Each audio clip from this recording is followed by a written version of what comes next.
Olá, quarta-feira, 2 de agosto de 2023, e já temos que noticiar que a Operação Escudo, lá do Guarujá, foi a mais violenta da Polícia Militar Paulista desde a invasão do Carandiru.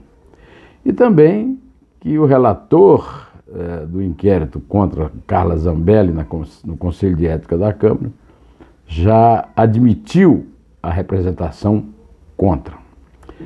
Além disso, temos uma frase do Mitterrand que meu amigo Jorge Decaux ressuscitou. A frase é a seguinte: governa-se segurando com a esquerda e tocando com a direita.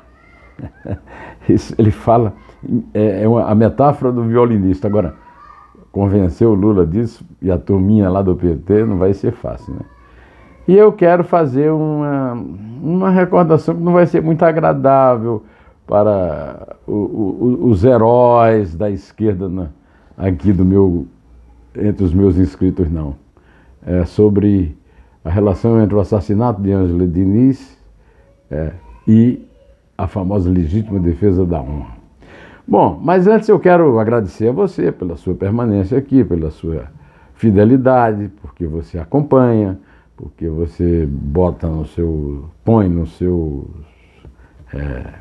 suas redes sociais. E eu pedi para você convencer mais amigos virem aqui para o canal ouvir uma versão que não é da direita, nem da esquerda, nem do centro. Parece aquele partido do Gilberto Kassab, né? Não é de direita, de esquerda, nem de centro. Bom, com esses agradecimentos, eu encerro aqui a minha introdução para dizer que, segundo o UOL, a Operação Escudo no Guarujá foi a mais violenta da Polícia Militar Paulista desde o Carandiru. E o UOL ainda nos premia com um texto magnífico de meu querido amigo, meu consultor jurídico, o desembargador aposentado Walter Maierovitch, Walter Fanganiello Maierovitch, meio italiano, meio judeu. Eu vou pedir licença aqui a você para ler, porque o texto do Walter não dá para a gente ficar errando aqui, corrigindo, a gente lê. O seu mandato mal começou e Tarcísio já mostra medo de contrariar a PM e reagir contra essa ação vingativa e estrategicamente imprópria. O Walter comparou com a famosa lei do talião, né? Olho por olho, dente por dente, da Bíblia, do tempo da Bíblia, hein? No Estado Democrático de Direito, os membros da Força da Ordem são educados para a legalidade, o respeito às garantias individuais e às liberdades públicas. Cabe ao Judiciário, e não à PM, no devido processo legal, impor sanções, e não temos pena de morte nem prisão perpétua. A operação lá do Guarujá foi muito violenta, já estão contabilizando de 14 mortes, até o governador Tarcísio de Freitas concorda com isso. E agora tivemos outra ontem, né? Ou seja, eu estou gravando na quarta-feira, 2, na terça-feira, 1, a Operação na Penha, lá do Rio, que deixou 10 mortos e 3 feridos, entre os quais um PM. Como eu já disse aqui na abertura, o deputado João Leão, do PP da Bahia, votou pela admissibilidade da representação contra a deputada Carla Zambelli no Conselho de Ética da Câmara. Ela é acusada de ter xingado o deputado Duarte Júnior, do PSB do Maranhão, numa audiência da Comissão de Segurança Pública e Combate ao Crime Organizado em abril. Assessores da deputada federal fizeram pagamentos via Pix de R$ 13.500 para o hacker Walter Delgatti Neto, que é o hacker que favoreceu o pessoal que queria soltar o Lula, o pessoal contra a Lava Jato, né?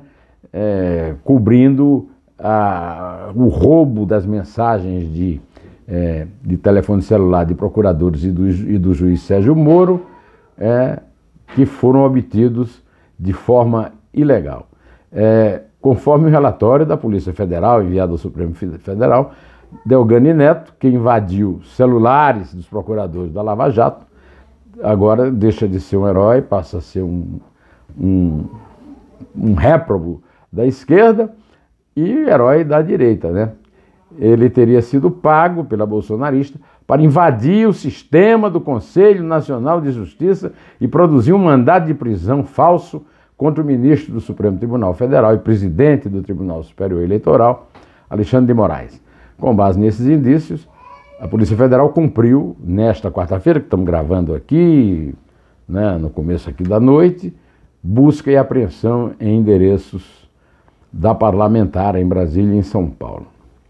E eu prometi aqui chamar a atenção, sua atenção, todo mundo aplaudiu o Supremo, em unanimidade, o Supremo acabou com a infâmia, a ignomínia da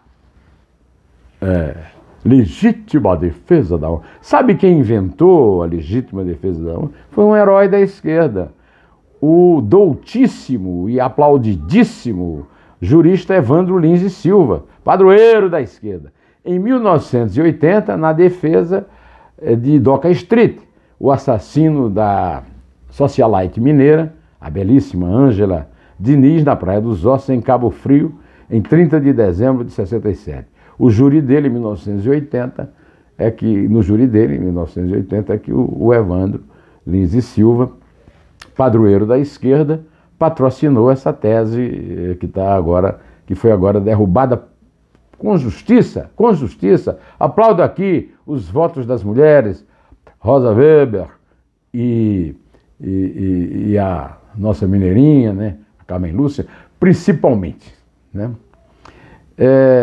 Como eu falei no começo de você, também tem uma outra coisa, uma brincadeira com a esquerda, porque o Jorge Decol passou para mim por e-mail uma frase famosa que eu fazia muito tempo que eu não usava, do François Mitterrand, o presidente socialista francês, por longa duração, né? O segredo do sucesso de um governo de esquerda é o segredo do violinista. É preciso segurar com a esquerda e tocar com a direita. Precisa falar isso para o pessoal lá do Poder Executivo, né? O pessoal do Palácio do Planalto. Hoje de manhã foi possível acompanhar o encerramento do Brasil, da participação da seleção feminina brasileira na Copa. A Isabel me chamou a atenção para um detalhe interessante. A técnica até agora não aprendeu a falar português e quer treinar um time, uma seleção. Por exemplo, a seleção contratar o Ancelotti vai ter intérprete, mas espanhol é muito... A mulher fala inglês, sueco, né? Será que tem alguém... Será que a nossa grande heroína, Marta, que fez o seu último jogo pela seleção, fala sueco? Pelo amor de Deus, né? As brasileiras não caíam na fase de grupos há 28 anos. Foi eliminada da Copa de 2023, quando empatou de 0-0 com a Jamaica e ficou na terceira colocação do grupo F. Ficou, segundo o Robson Morelli, do Estadão, faltou futebol ao Brasil.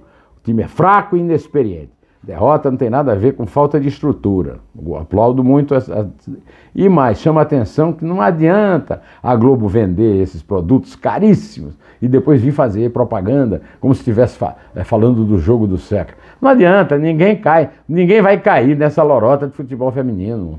Pelo amor de Deus. Bom, por falar em lorota, o Daniel Alves apresentou-se nesta quarta-feira 2 ao juizado número 15 de Barcelona para ouvir pessoalmente o auto em que é acusado de agressão sexual. A defesa do Daniel afirmou que ele não pretende recorrer para agilizar o julgamento, que ainda não tem data marcada. E o assunto a minha coluna na revista Cruzoé e no Antagonista é a punição do Flamengo sobre o Pedro. O Flamengo puniu o Pedro, suspenso, do jogo de quinta-feira, dia 3, contra o Olímpia do Paraguai, no Maracanã, e vai pagar uma multa.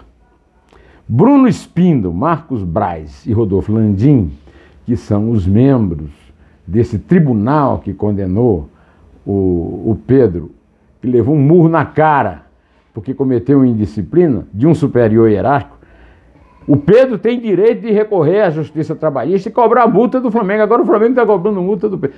Vocês vão entender bem a minha opinião sobre essa gentalha que domina, que controla o Flamengo, que controla dinheiro, mas que não tem garantia de título, né? Porque sobra dinheiro, mas falta juízo, é o título do meu artigo, que vai ser publicado sexta-feira, dia 5. Eu não queria encerrar com futebol, eu queria falar disso aqui, ó.